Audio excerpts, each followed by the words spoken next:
E nem tudo é revertido para nós, né? E geralmente os políticos têm uma vida bem abastada, né? Enquanto trabalhador, geralmente a gente tem que trabalhar bastante para conseguir, com bastante esforço, conquistar ali o nosso pão, conquistar as nossas coisinhas.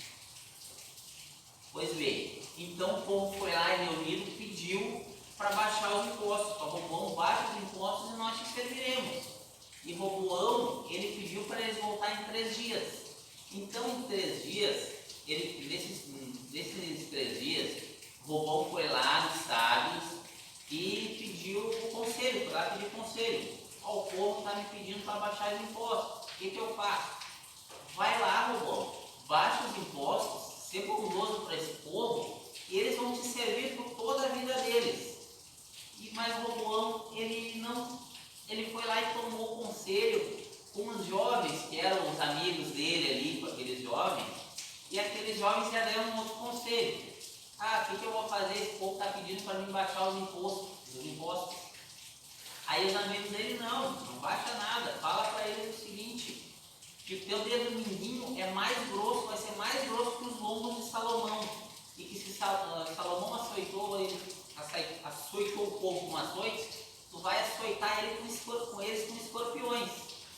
E ele foi lá, e depois dos 3 dias o povo se reuniu novamente ali, e foi o que ele falou, ele seguiu o conselho dos jovens, e disse que ia ser áspero com o povo, que ia cobrar muito imposto, que ia açoitar eles com escorpiões, pelo que o povo se revoltou, e aí houve a divisão das tribos. Aí a tribo de Judá e a tribo de Benjamim ficaram com Roboão, não quiseram se separar, né? E as outras 10 tribos fez Jeroboão rei, e aí então foi a divisão. E aí tem aí começa a ficar um pouquinho complicado, eu até antes de fazer esse estudo para trazer aqui, eu sempre me atrapalhava bastante, mas eu vou tentar facilitar um pouquinho. Reino do Sul, tá? As 2 tribos, Judá e Benjamim, e Reino do Norte, as 10 tribos. Aí ficou como capital Israel e ficaram servindo como Jeroboão. Norte Jeroboão, sul ficou com Roboão. Aí o sul é a linhagem davídica, tá? Foi só a linhagem davídica foram sucedendo e não trocou o reino, tá? E no sul, outro detalhe é que teve reis bons e reis maus, eles tiveram altos e baixos, tá? E o reino do norte não. Jeroboão começou a reinar, só que sempre, todo ano, o povo tinha que ir até o reino do sul, porque lá ficava o templo, era lá que eles adoravam e sacrificavam. E tinha durante as festas, o povo peregrinava e ia até o sul, até o reino do sul, onde estava reinando Jeroboão. E aí, onde estava reinando Roboão, os nomes confundem um pouquinho. Jeroboão, ele ficou assim meio, dá pra gente dizer que ele ficou com um pouco de ciúme, ele ficou com medo que o povo fosse e não voltasse mais e ficasse servindo a Roboão. Então o que ele fez? Aí ele começou a se perder. Por quê? Porque Deus disse que se ele fosse fiel, ele ia continuar reinando. Só que o que ele fez? Ele falsificou a religião. Ele construiu um novo templo, ele pegou qualquer pessoa para ser sacerdote, ele voltou o bezerro de ouro, ele fez de novo o bezerro de ouro, ele fez e caiu na idolatria, pelo que ele fez o povo ser idólatra. Mais tarde ele trocou a capital por Samaria, tá? E aí onde eu quero chegar, eu quero dar essa história para a gente já partir aqui. Eu vou tentar seguir uma ordem mais cronológica aqui dos fatos. Então a gente vai ir direto pro tópico número 2, tá? No tópico número 2, Jeroboão, que já fez o povo cair na idolatria, já botou falsos deuses ali, já se perdeu da religião original, que é a religião de um único Deus, de servir somente a Deus. Ele foi lá, irmãos, aí diz assim, ó, a Bíblia revela a existência dos falsos profetas, tá? O que aconteceu? Lá no capítulo 13 de 1 Reis, eu vou ler na Bíblia aqui, porque eu acho que na Bíblia está um pouquinho mais fácil, até mais fácil de entender do que na revista. 1 Reis 13, se os irmãos quiserem acompanhar.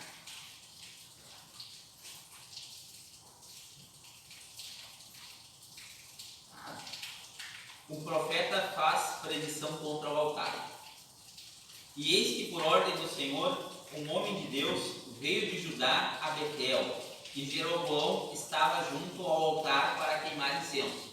Lá do reino do sul, então, de Judá, veio esse homem de Deus e chegou lá e Jeroboão estava sacrificando no altar, estava idolatrando falsos deuses.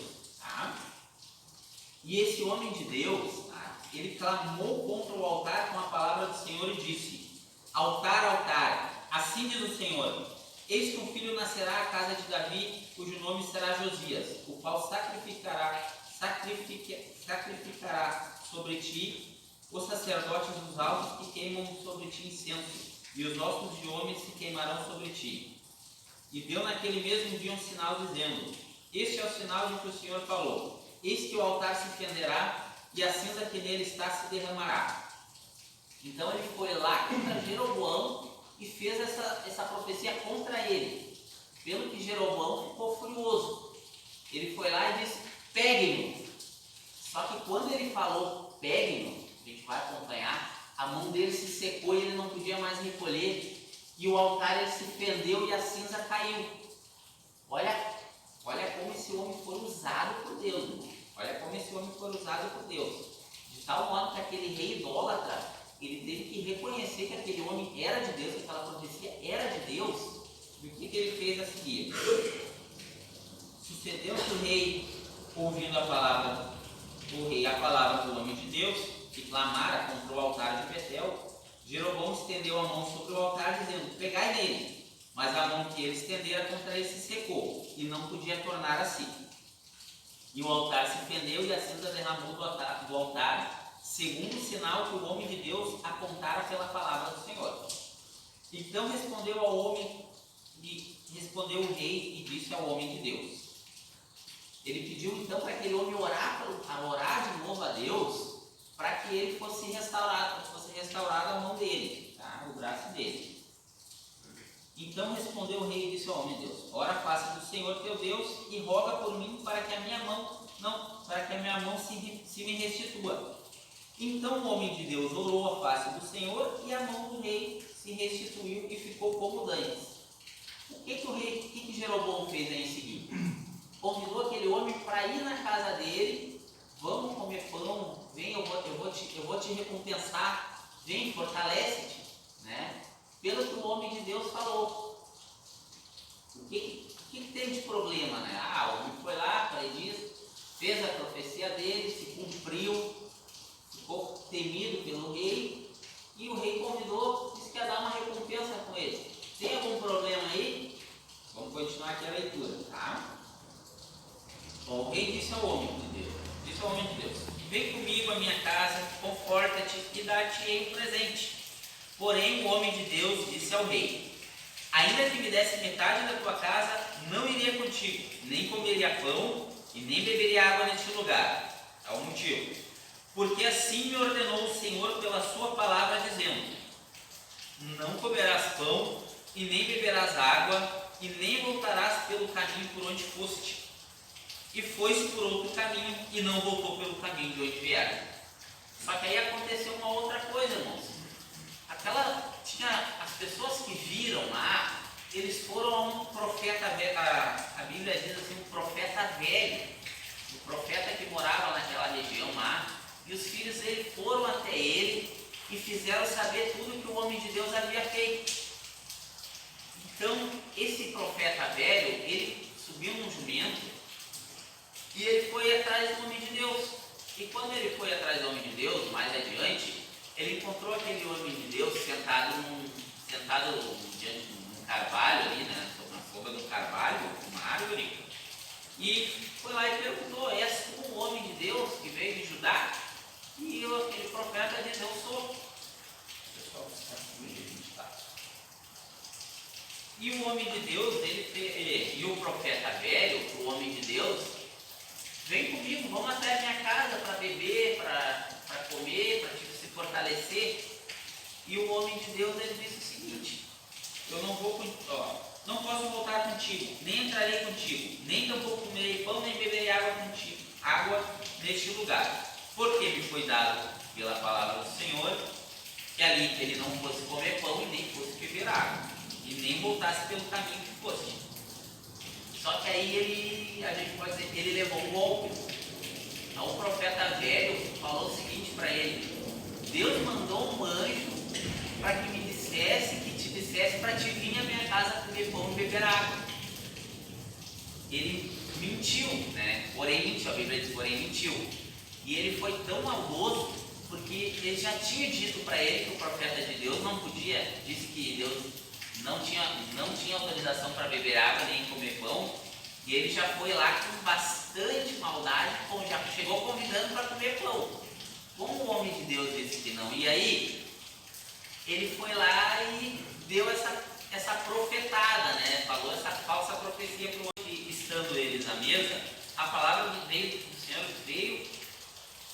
veio ao profeta que o tinha feito voltar, e clamou ao homem de Deus que viera ajudar, dizendo: assim diz o Senhor, visto que fosse rebelde à boca do Senhor e não guardaste o mandamento que o Senhor teu Deus te mandara, antes voltaste, comeste pão e bebeste água no lugar onde te dissera: não comerás pão nem beberás água, o teu cadáver não entrará no sepulcro dos teus pais. E sucedeu que depois que comeu pão e depois que bebeu água, o profeta foi lá, arrumou um jumentinho para ele voltar. Só que no meio do caminho um leão atacou ele e matou ele. E aquele profeta velho, agora vamos voltar um pouquinho aqui a revista, tá? Aquele profeta velho foi lá, quando chegou lá estava o corpo do homem de Deus, o leão e o jumentinho. Pelo que aquele homem, o profeta velho, foi lá, recolheu o corpo e levou e pranteou por ele. Aí até a revista faz uma afirmação aqui bem curiosa. O velho profeta o recolheu e sepultou no seu sepulcro, chorando lágrimas, certamente de fingimento. Tá? A revista dá esse parecer aqui pra gente. Tá? E foi mais ainda, aquele profeta velho ainda falou que o homem de Deus é que foi rebelde à voz do Senhor, pelo que o Senhor puniu ele, pelo que o Senhor matou ele, porque ele foi rebelde. Irmão, e aí eu e a Suzane me ajudando a estudar, né? A gente comentando, falando dessa passagem, a gente tentou achar assim, uma razão, e eu quero perguntar para vocês, para ver se vocês sabem a razão. Ficou claro? Consegui explicar direitinho a história? Ficou claro? E agora eu pergunto para vocês: por que aquele profeta velho foi lá induzir esse homem ao erro? O que vocês pensam? O que vocês acham dessa passagem?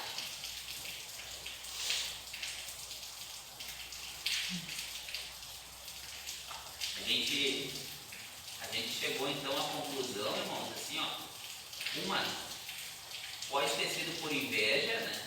Foi lá e invejou aquele homem. Ele era um profeta que já estava. A gente vê que ele já não fazia as coisas conforme a vontade de Deus, ele já havia se corrompido. E outra coisa também que me fez pensar é que o inimigo está aí fora e a gente não precisa dar motivo para ele nos atacar.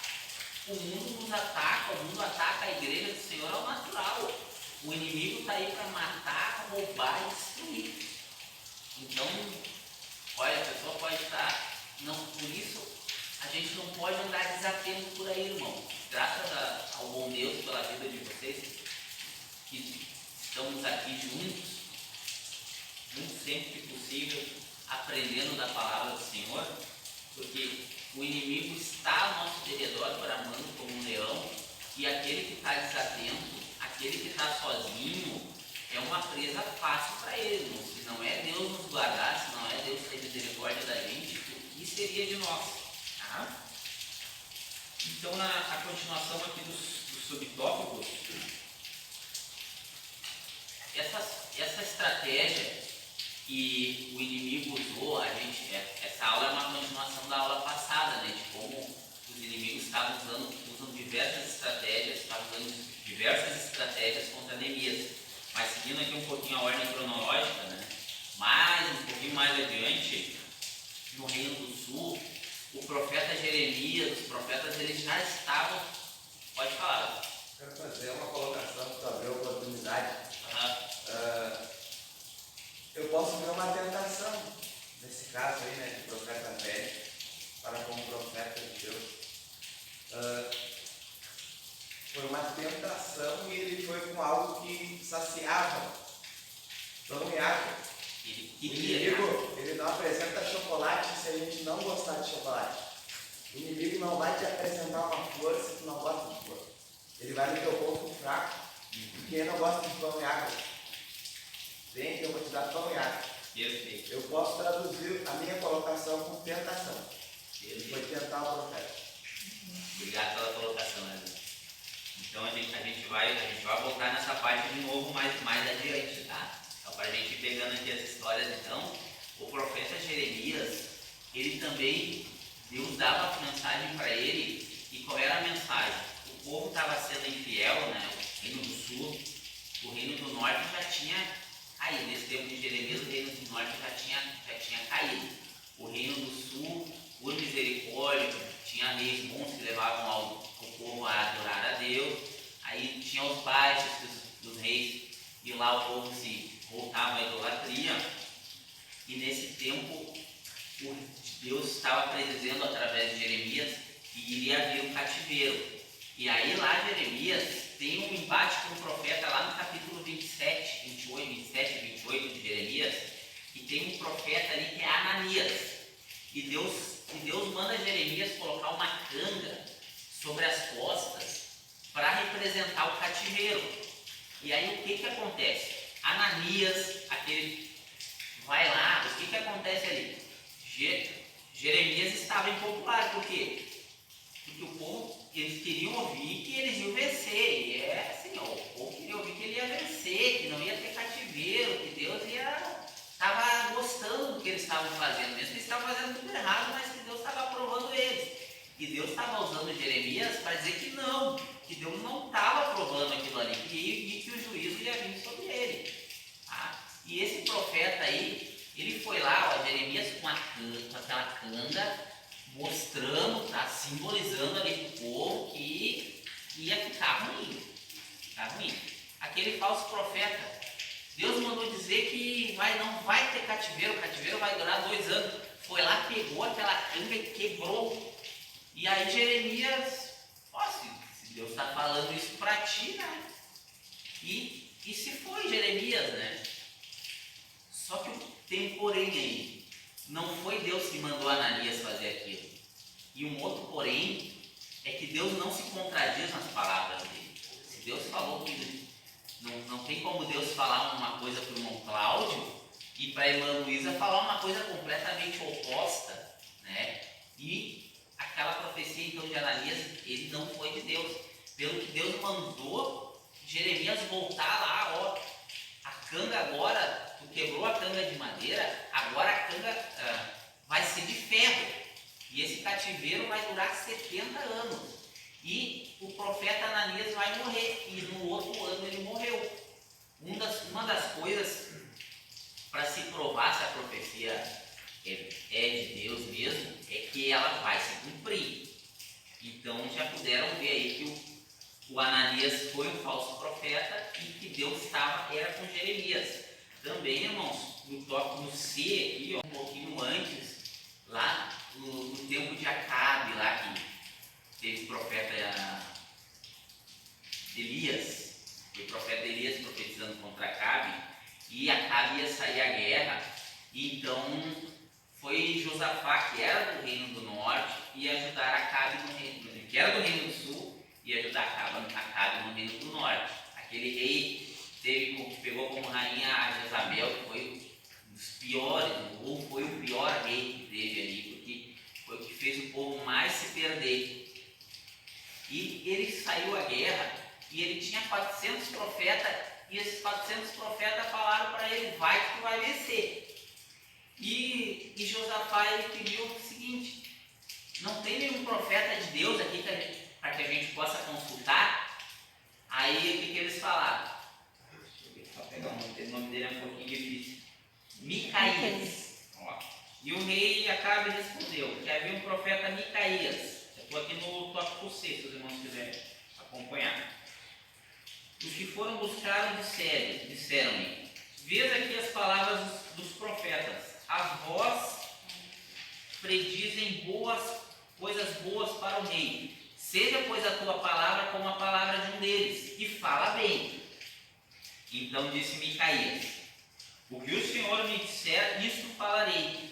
Como Micaías profetizou, assim aconteceu. Acabe morreu na batalha. O que estava acontecendo aqui, irmãos, e é o que pode acontecer em muitos cultos. Vem no culto, todo mundo profetizando vitória, profetizando bênção, profetizando, e aquele profeta tem uma palavra de exortação para a igreja. Ele vai ser até uma palavra difícil dele falar. Né? E era o que estava acontecendo com Micaías. Eles estavam pressionando Micaías aqui para ele não falar a palavra de Deus. Fala o que o rei quer ouvir, não fala a palavra de Deus. Pelo que Micaías ele foi lá, foi esbofeteado, quando ele deu a palavra de Deus mesmo, ele foi esbofeteado, bateram nele lá. Porém, o que ele falou se cumpriu. Acabe foi à guerra e ele foi atingido com uma flecha bem no vão da armadura dele, pelo que ele morreu. E no Novo Testamento, né, vamos esperar um pouquinho para entrar no Novo Testamento. Então, irmãos, voltando à parte histórica, tá? Como Jeremias predisse, o povo foi para o cativeiro. O povo do norte, eles já tinham caído há muito tempo antes, uns 200 anos antes, eles já tinham sido invadidos. Aquela terra do Reino do Norte, então, já estava outras pessoas morando lá, e o Reino do Sul ainda estava se mantendo.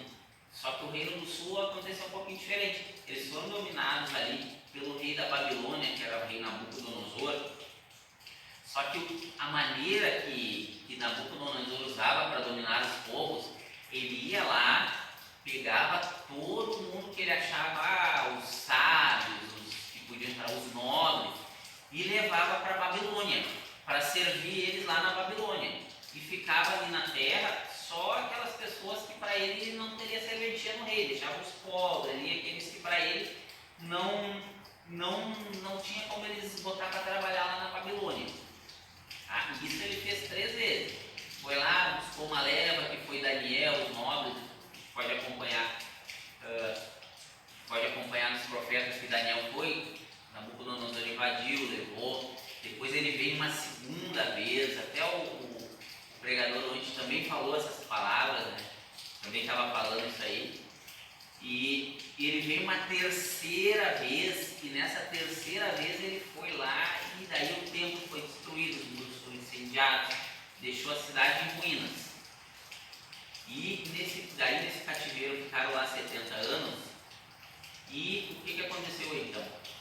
Depois que o reino da Babilônia ele caiu e veio os assírios, né, durou aí uns 70 anos, que é o tempo que foi predito por Deus, o rei assírio, o rei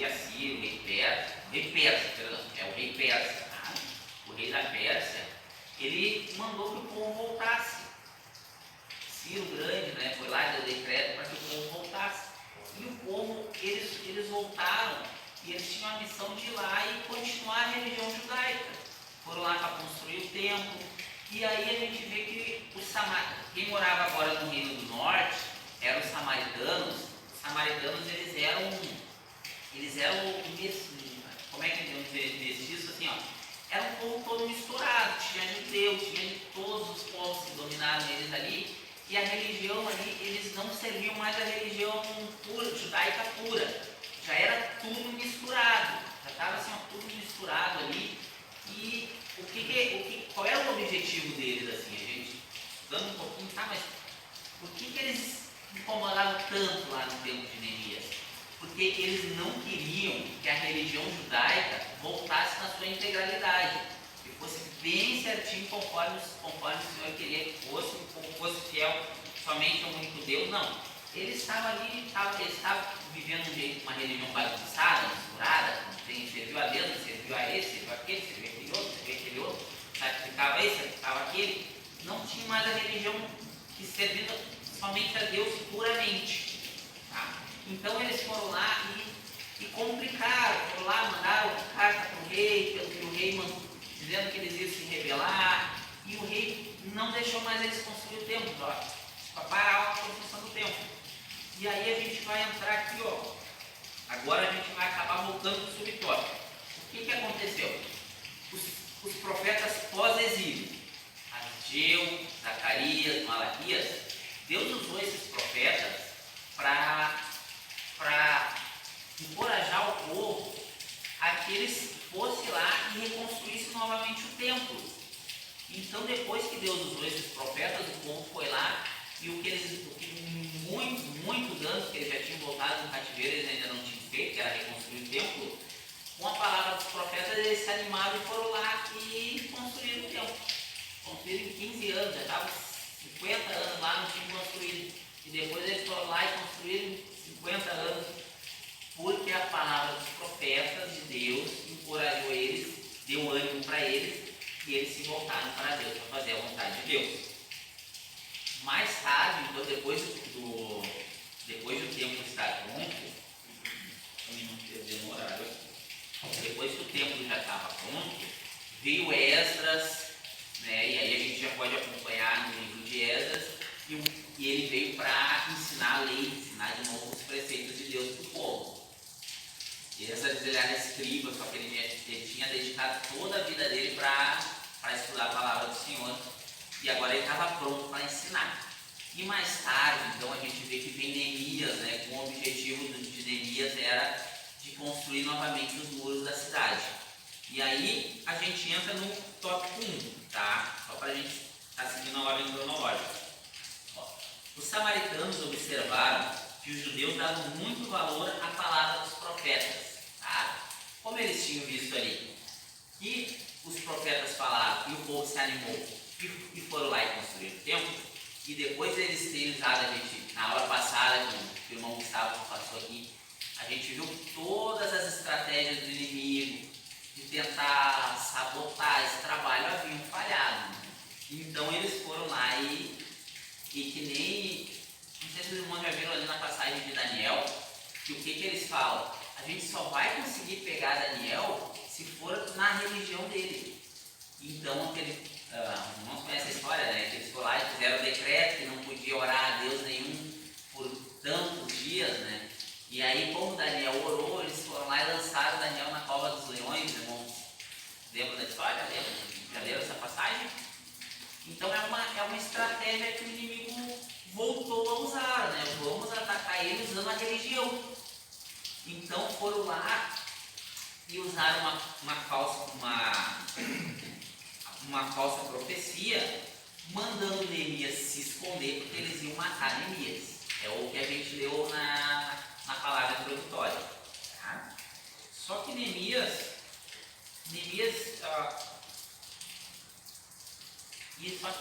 ele não caiu nesse ardil inimigo, não caiu nessa armadilha. E aí a gente vai ver o porquê que ele não caiu. A lição hoje é para a gente aprender, né? Um dos objetivos é como é que a gente vai identificar uma falsa profecia, como é que a gente vai escapar dessas armadilhas do inimigo. Tá? Neemias, o que Neemias viu? A profetisa mandou ele se esconder no meio do templo. E no meio do templo aqui eles estão querendo dizer o Santo dos Santos. Vocês, os irmãos, lembram como é que é o templo? O pátio, o santo e o Santo dos Santos. No lugar santo, só o sacerdote podia entrar. E no Santo dos Santos, só o sumo sacerdote podia entrar uma vez por ano para oferecer o sacrifício pelos pecados do povo. Correto? Alguma colocação, onde é que está? Fazendo bem resumidinho, tá? Mas a grosso modo é isso aí. Então aquela profecia manda ele ir lá e entrar, se esconder no meio do templo. O que pode ter acontecido aí? Neemias, eles tentaram assustar, né? Vão te matar, e vai ser essa noite, né? A coisa é pra já, tem que fazer pra já.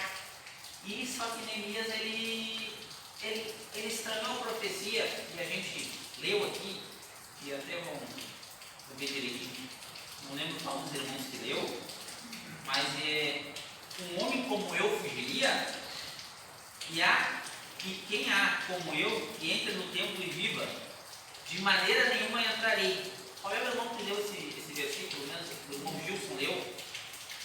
O que eles estão querendo dizer? O que Neemias? Eu não sou covarde para fugir, e eu não tenho autorização para entrar no templo. Só quem pode entrar lá é sacerdote. Aí a gente vê assim, ó, o que o inimigo pode ter levado ele a fazer? Ele era ali um líder, né, irmão? Neemias, ele estava ali como líder, estava ali com a ordem do rei para construir o templo, e o rei lá tinha mandado bastante material, bastante insumos para ele poder fazer a obra. Só que mesmo assim ele não perdeu a humildade dele. Que nem teve um rei, que ele, lá em Isaías, um rei que entrou no templo para sacrificar, sendo que ele não poderia sacrificar porque ele era rei, não era sacerdote, e pelo que Deus puniu ele.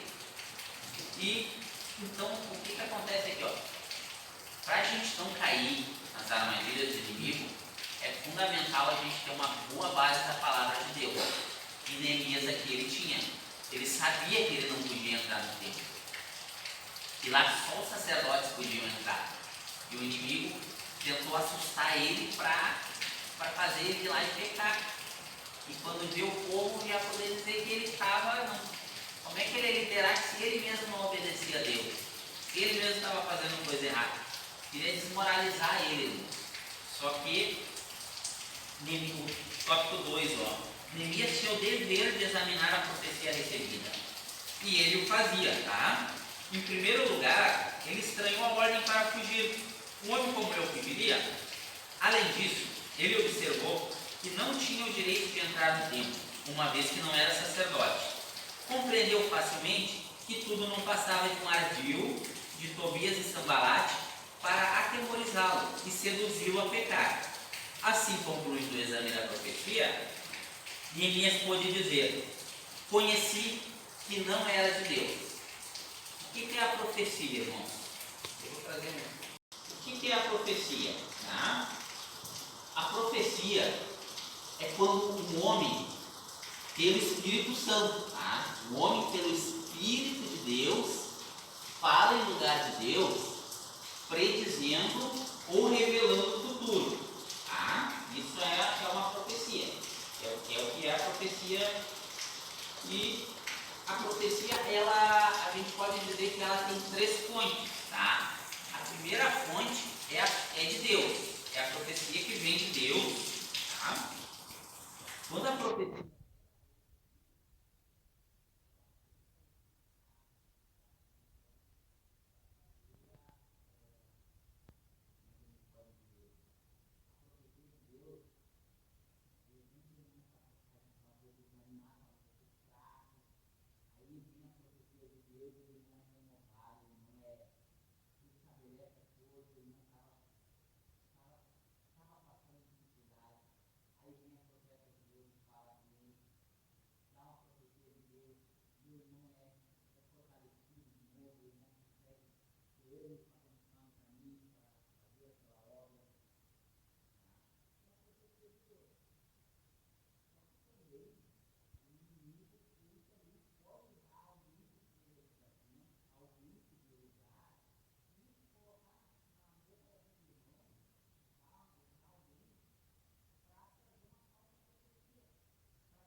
ou perdoa. Para de ensina a andar pelo caminho direito, pelo caminho reto. O que aconteceu aí? E o que pode acontecer na vida? Aí eu falei que não, vai durar só 2 anos e vocês vão voltar. Vai durar só 2 anos, então tá. Continuaram olhando o caminho errado dele. E assim, ó, um falso profeta, querendo então liderar, querendo ser reconhecido, ele pode ser que a pessoa esteja precisando de uma resposta e Deus não falou aquela resposta. Eu pensei num exemplo assim, bem esdrúxulo, mas só para entender um pouquinho. Digamos que o rapaz quer saber se é de Deus ele namorar aquela menina. Ah, vamos pegar um exemplo aí que acontece. A pessoa está orando a Deus, está pedindo, aparece uma pessoa. E aí a pessoa não está orando, mas a pessoa também não quer esperar para ver se ela não é, né? Não quer ir lá para conhecer um pouco melhor aquela pessoa, para ver se os objetivos são parecidos, para ver se os dois estão prontos para namorar, se é um namoro que tem como objetivo o casamento. Aí vai lá, fulano, estou namorando, quero namorar aquela menina, é de Deus? E aí o falso profeta, ele não recebeu nada de Deus, mas aí ele pode ter um interesse. Quando vê aquele profeta, ele tem um amigo que quer namorar aquela menina, e aí ele nem consulta a Deus, vai dizer, não vai ter cria. E aí ele, ao seu bel prazer, né, sem Deus falar, ele foi lá e não namora, não é de Deus. Pode falar, Eliette. Nós temos um exemplo aqui na Salomé. Há uns anos, eu vou dizer porque a pessoa, o próprio irmão falou, né? Ele falou isso. Que há uns anos atrás, quando esse irmão, ele era jovem aqui, ele fazia parte da mocidade aqui, como ele era um jovem... O irmão não tivesse casado com a irmã que ele casou, né? Vamos conjecturar um pouquinho, vamos pensar nas consequências que podia ter acontecido. Ele vir para cá, casar com alguém daqui e o casamento não dá certo, né? Dá algum problema? Não? Casar, eu não gosto, mas é daqui, então vou casar. E a vida dele não ser essa bênção que ele é hoje.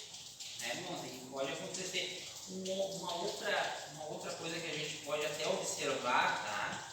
É assim, ó, a boa vontade, tá? Ela pode ser que algum profeta venha profetizar, não porque Deus mandou, mas por uma boa vontade. E eu lembro de um exemplo assim, ó, que tinha uma irmã, ela contou para nós, e ela tava com um cantinho, um rinite, e aí escorria assim, olho vermelho, aquela cara inchada, né? Só que era rinite. E o profeta, né, o profeta do Senhor, foi lá consolar ela. Não temas, porque eu sou contigo, e eu vou te consolar, e essa dor eu vou tirar, e eu vou te dar vitória. Só que a irmã não estava passando por nenhum problema, era apenas rinite, né? E aí já entra uma outra estratégia também, que pode ser uma das armas dos falsos profetas, tá? Dessas pessoas que vão lá e falam que Deus não falou. Eles usam a lógica. Ele viu uma pessoa ali chorando, a pessoa está em luta, a pessoa está sofrendo. Deus vai te dar a vitória. E a pessoa, nesse caso, né? A pessoa estava com rinite, era os problemas da rinite ali. Parecia que ela tinha chorado a noite toda, mas não, né? E é que nem a gente pode também, ó. Oi. Uma vez, há um tempo atrás, um culto, falava que foi maravilhosa, eu senti muita presença de Deus e eu comecei. O Wesley, vamos dar um exemplo aqui. Wesley, vou usar o teu nome, tá? Mas é assim, ó. Eu sei que o Wesley é um rapaz de Deus, um rapaz que ora, um rapaz que está buscando, né? E aí eu vou lá e profetizo que vai ser vitória na vida do mundo. Então, mas é quase uma lógica, né? A gente vê que rapaz está se puxando, né? É que nem assim, ó. Eu sei que o irmão tá desempregado, mas que ele está sempre procurando emprego. E aí eu vou lá e digo, irmão, Deus vai te abrir uma porta. Mas o irmão já largou o currículo por tudo. Irmão, Deus vai te abrir uma porta, irmão. E aí o irmão, isso eu digo para ele no sábado, segunda-feira liga para o irmão, terça-feira o irmão vai lá fazer entrevista, na outra segunda o irmão está trabalhando. Só que Deus não mandou falar. Eu falei porque eu sabia que o irmão é um irmão trabalhador, ele estava procurando emprego. Aí o irmão vai lá e arruma um emprego. O que vai acontecer, irmão? É profeta, ó, Deus usou ele. E é uma das coisas, Deus usa os irmãos do nosso meio, usa. Deus pode usar qualquer um, a qualquer momento, né? Da maneira que ele quiser. Já te dou a palavra, né? Da maneira que ele quiser, que é o dom do Espírito Santo. Tem profecia no nosso meio? Tem. Só que pode acontecer também do irmão ser imaturo e acabar não conhecendo a voz de Deus e falar o que Deus não mandou ele falar. Isso aí pode acabar criando problemas. Por exemplo, tem um irmão que está ali, eu vejo um irmão numa concessionária procurando, o irmão tem um carrinho velho e está lá procurando, olhando o carro novo. Aí eu vou lá e digo para o irmão assim, ó, irmão, aquilo que vier à mão, fazer o que o Senhor é contigo. Aí o irmão vai lá e compra um carro caríssimo, porque baseado na palavra do profeta, compra um carro caríssimo. E aí o que pode acontecer? No outro mês o irmão já se apertar para pagar a prestação, trazer dificuldade para a casa dele, ele já não conseguiu honrar os compromissos, contas. Aí geralmente quando tem problema financeiro, a casa já se desestabiliza, pode dar briga na família. Então, irmãos, é a necessidade da gente estar muito atento, irmãos. Uma coisa, a gente tem que conhecer a palavra, porque a gente viu no nosso versículo bíblico, os falsos profetas estão por aí, e o que Jesus... Odete, pode falar aí, eu já continuo. Pode falar. Uma grande experiência que eu tive na minha família, que é que Deus usou ela como... O Juliano também ele teve isso aí, e se não fosse, foi um milagre de Deus, porque era para ele perder os movimentos até que faleceu. Deus deu um livramento.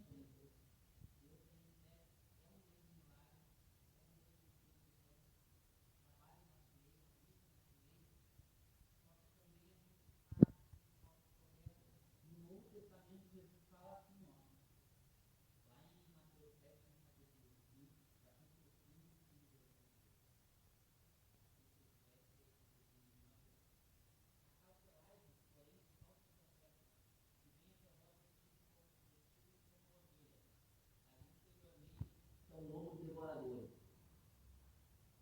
E aí, assim, ó, eu vou rir mesmo, mas já vou terminar, né, Tati?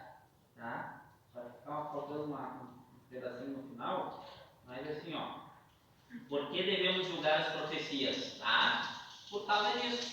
Tem o nosso meio falso profeta, acontece de algum irmão, infelizmente, como a gente pode, até falou exemplos aqui, o irmão acabar pela imaturidade, achando que o que veio no coração foi Deus que mandou falar e acabou que não era, pode ser que tenha interesse pessoal, e a gente tem então, irmãos, o dever, tá? O dever, não só a autorização.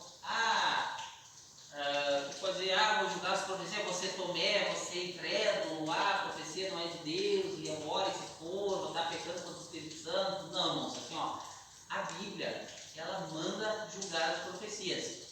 Esse homem de Deus aqui, ele julgou a profecia que o profeta velho deu para ele? Julgou ou não julgou, irmãos? Não. Ele não julgou, né?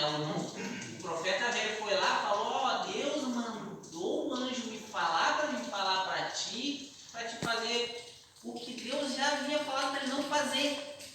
Qual é o clou? A primeira coisa, tem o dom de discernimento do Espírito. Só que o dom Deus dá a quem Ele quer, como Ele quer, e pode ser que Ele não dê para mim, não dê para ti, não dê para o irmão, não dê para o outro irmão.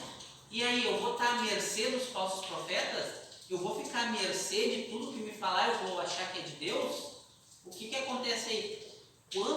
Quantas pessoas disseram que receberam uma revelação de um anjo, e a palavra diz, nem que o anjo venha falar outro evangélico para não aceitar. E aí a gente vê quantas religiões se formaram que já receber a revelação de um anjo, e aí vai lá, faz uma religião que já não condiz com a Bíblia, que já diz alguma coisa que a Bíblia não diz, que faz coisas que a Bíblia não aprova. E a gente está aí, por quê? Porque não julgaram, mas eu acho, não buscaram para ver se era de Deus, se a palavra diz. E o que a gente vai? A gente vai aceitar tudo que nos diz, e aí o que pode acontecer? Ou o exemplo desse profeta velho, e ou o exemplo de Neemias. Eles tiveram atitudes completamente opostas. Um foi lá e aceitou, então tá, que nem o Wesley falou. Foi uma tentação, ele já queria comer pão. Tu vê que quando o rei, que ele foi lá pregar, falou, vem comer pão comigo, vem, eu vou te dar água, vou te dar um presente. Ele viu na hora que não era de Deus. Ele era homem de Deus, ele era fiel a Deus. E nem a gente também é. Só que aí o outro foi lá e já maquiou. O inimigo foi lá e usou um falso profeta, e o homem não percebeu. Por quê? Porque estava aparecendo. Parecia uma profecia. Parecia algo de Deus. Deus usou um anjo, Deus falou para ele, então eu vou. Só que o que foi o maior erro dele aí? A palavra de Deus, ela não se contradiz. A profecia que vem para a gente, ela tem que assim, andar que nem os trilhos do trem. Imagina um trilho do trem, o outro paralelo assim, na mesma distância, tudo certinho. É o que a gente, a profecia, ela tem que estar andando paralelo com a palavra de Deus, tem que estar junto. Se for contrário à palavra de Deus, se for uma coisa que Deus não aprova, fica com o pé atrás, senão tu vai tomar uma rasteira, né? Julga as profecias, tem que julgar, tem que ver se está pelo crivo da palavra de Deus, porque só assim para a gente ter vitória, irmãos. Tem falsos profetas aí no mundo e vai aumentar. Vai ter daqui a pouco aí falsos profetas fazendo sinais. Pode falar, Luísa. E outra coisa, tem que dar atenção também, que às vezes a pessoa quer só receber coisinha boa. E às vezes a profecia não é tão boa, a pessoa aí vai falar que não é de Deus. Mas às vezes é de Deus. O sim não pode ser de Deus. É verdade. Então tem que julgar. Guarda, recebeu uma profecia? Amém. Se cumpriu, é de Deus. Tá junto agora. E às vezes a gente pode ser que a pessoa esteja com o coração duro e Deus venha por misericórdia nos avisar, muda teu caminho, muda que não vai dar certo.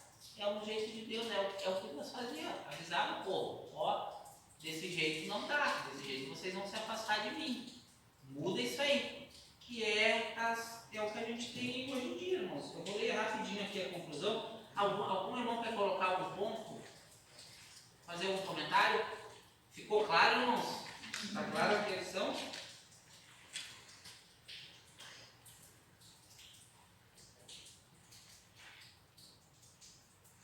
Tá? Eu vou ler então para a gente concluir, Tati. Só aqui, o terceiro tópico, tá? Quando provamos as profecias e recebemos as bênçãos de Deus por meio delas, que Deus por meio delas quer nos dar, ficamos com o bom e rejeitamos o que não veio de Deus. Tá, irmãos? Passo aqui uma palavra para a Tati. Muito obrigado pela oportunidade, Tati.